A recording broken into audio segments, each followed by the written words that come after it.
Hello, students. Today we will discuss the topic bacteriophage and their infectious cycle in bacteria.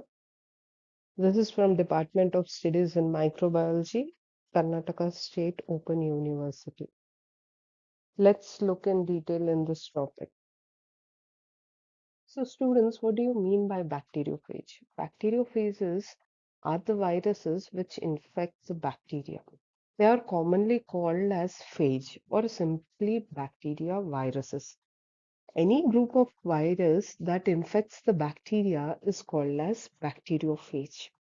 The term bacteriophage comes from the Greek word bacteria, and whereas the phagein means to eat. These viruses plays a crucial role in controlling the bacteria population in various environments like water, soil, and human body. Now, students, let's look at the most important characteristic of bacteriophage. Bacteriophage host specificity, they are highly specific. They infect particular kind of bacteria. Every bacteriophage infects a particular kind of bacteria only. They recognize and bind to specific receptors on the surface of their bacteria target.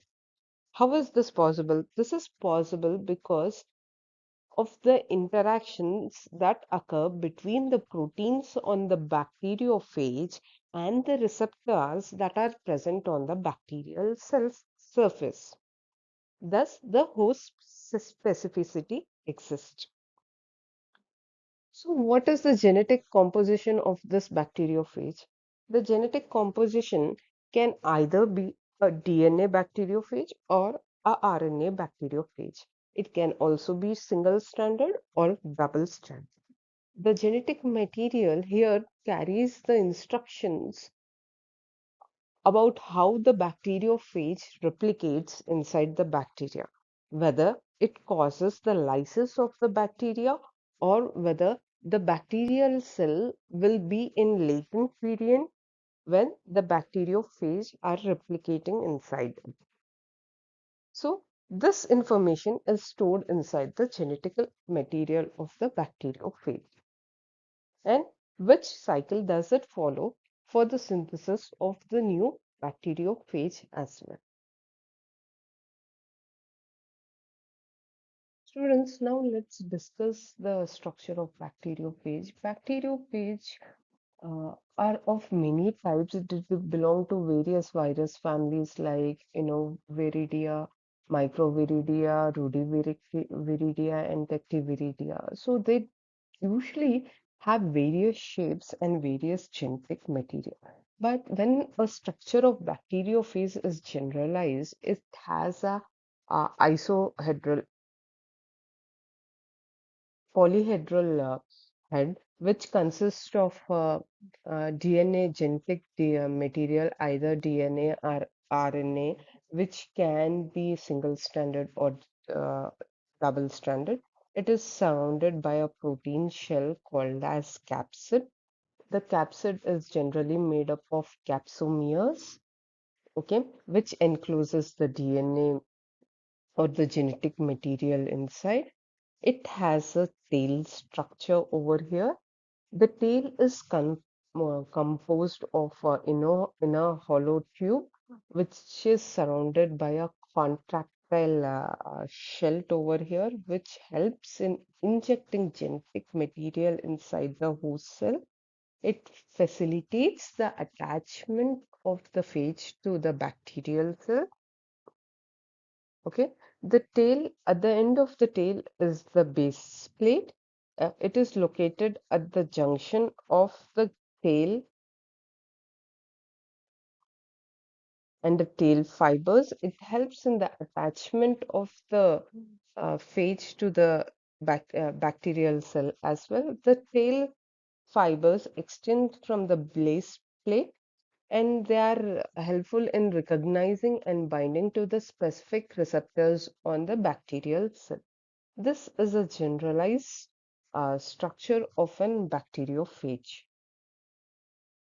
Now, regarding the life cycle of the bacteriophage or the infectious cycle through which the bacteriophage causes infections or the lysis of the bacteria can be with the two main cycles. One is the lytic cycle, the other is the lysogenic cycles. These cycles suggest the different stages that occurs in the phase infection in the bacterial host. And the information for this cycles, whether it can be a lytic cycle or the lysogenic cycle, is located in the genetic composition of the bacteriophage. So what is the significance here? In lytic cycle, there is complete destruction of the host cell, and it is responsible for the rapid increase in the phage number. This happens in the lytic cycle, where the lysis of the bacteria occurs. But in lysogenic cycle, both the host, that is the bacterial cell, as well as the bacteriophage remains in the latent stage for some time. Later, when there is enough replication of the prophage, it triggers the lytic cycle. But in lysogenic cycle, both the host as well as the bacteriophage remain in a latent period for some time.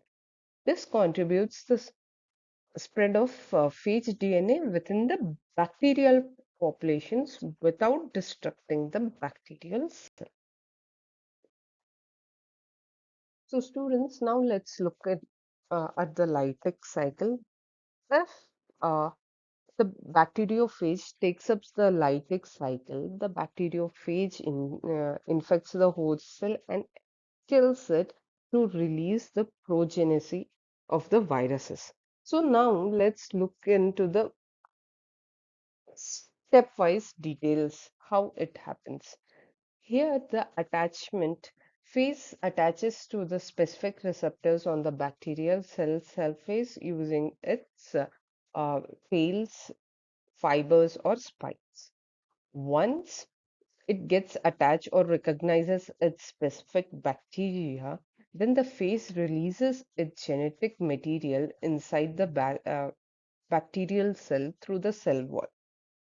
Okay, then the biosynthesis occurs inside the bacterial cells. The phage takes over the control of the host cell cellular mechanism to replicate its genetic material and synthesize new phage components inside the bacterial cells. Once the assembly and maturation of the newly formed bacteriophage particles is done, they release enzymes which creates the lysis of the cell to occur, and a large number of new phage particles are released in the environment. Once they are released, these new phages are released in the environment, which will infect other bacterial cells, and the cycle repeats. This is shown here. The first step is attachment, the second step is penetration, the third is biosynthesis, the fourth is maturation, the fifth is lysis of the bacterial cell, and then they are released in the environment for further infection of the other bacterial cells as well. Okay, so now let's look at the lysogenic cycle. Okay, here, if the genetic material of the bacteriophage consists of the information for the lysogenic cycle. It follows the pathway or of viral reproduction within the host cell, that is bacterial cell. In this phase, the integration of phage nuclei acid into the host cell genome or the formation of circular replicon in the cytoplasm of the host cell takes place. The host bacteria cells continue to live and reproduce normally in the phage. The genetic material of the phage, also called as prophage, is transmitted to the daughter cells at each subsequent cell division. So what is happening here is that the bacteriophage attaches itself to the bacterial cell, then it injects its genetic material inside the bacterial cell. The genetic material of the bacteriophage uh, combines with the genetic material of the DNA, and it becomes a prophage, and which controls the cell within the cell, and it replicates within the cell without causing any destruction in the cell. The lysogenic cycle is different from the lytic cycle in the respect that the lysogenic cycle does not lyse the host cell. So both the bacteriophage genetic material as well as the bacterial DNA coexist within the host cell without getting lysed. The prophage may be converted into lytic phage either naturally or by any artificial agents. The bacteria carrying prophage viruses without being lysed is known as lysogenic bacteria. So this is a lysogenic bacteria. Here, the cell is not getting lysed. The students, we have discussed the two types of infectious cycles of bacteriophage, that is lytic cycle and lysogenic cycle. In the event of multiplication of lysogenic bacteria, the prophage might be lost due to existence. And thus, we conclude this topic. Thank you, students.